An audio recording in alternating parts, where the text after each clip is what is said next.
Network Dynamics Chapter 13, Part 4. Underlying mechanisms and signs of learning. So we've seen those four cases of us that we've looked at earlier on in various chapters. From the perspective of the managerial decision making and how long that took. But many lessons have been learned also to complete the learning loop. We've had ASML and in the semiconductors in general, the second major business tsunami that happened as a result of the credit crisis, or at least coinciding with the credit crisis in 2008, was a lot quicker. The semiconductor industry was actually also quicker in its response, but ASML was also a lot more agile.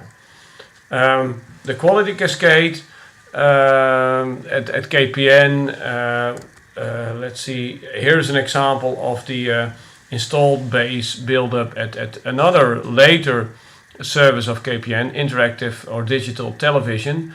And there you see that here the ramp up, which almost killed ITV, which almost killed IPB or the VoIP product, is much more smooth.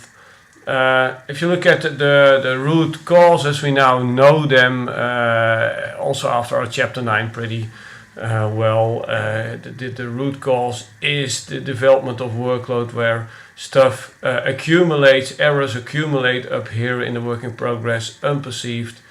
And it takes time to take those out, but once a tipping point has been reached in those errors, then it takes you quite a while to solve those. Here, the Airbus case. Is there other signs of learning? Yes, I think there are. Both Boeing and Airbus are much more keen on managing their internal supply chain and also the external supply chain a lot tighter in later planes, and still it remains difficult because even the Joint Strike Fighter by Lockheed Martin is at this time also delayed. Underlying mechanisms, we've looked at those also in chapter 8, and they have to do, and this is actually pretty much the same story as in chapter 7, they have to do with the schedule, with the slipping of internal gates and not wanting to know.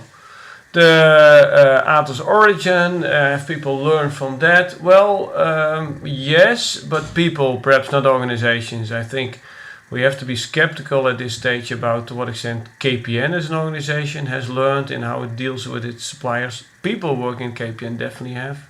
We have to be careful at how much Atos Origin has learned in dealing with its customers. People in Atos Origin, yes. But the business practice of collaborative KPI throughout various parts of the Dutch economy certainly has taken a hold. But definitely we know now from chapter 12 what are the underlying mechanisms. So yeah, there has been some learning, there is some understanding at the level of discourse, but still what can we really do to make things better in a more general sense, not just in retrospect, looking back at those specific cases.